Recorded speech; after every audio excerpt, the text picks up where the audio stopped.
Hello everybody. In today's video, I'm going to show you how to fix Peacock TV not working on PC. If Peacock is not working on a PC, you can try the fixes in the order. Check if the Peacock is down. If Peacock servers are having issues, you'll need to wait until the service is restored. You can also refresh the page by pressing Ctrl plus F5. For a hard drive, you can simply click onto this plus icon here in the top for a new tab, and you can close to your old extension, and you can simply type down Peacock again and open to your Peacock browser again. Or you can try a different browser. Peacock works best on the current version of the Google Chrome or the Microsoft Edge as well. You can open to the Microsoft Edge. If it fails in one browser, test another as well.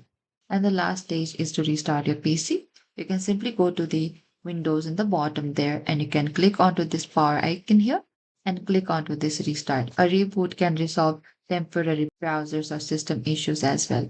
Thank you for watching this video. I hope this video was helpful.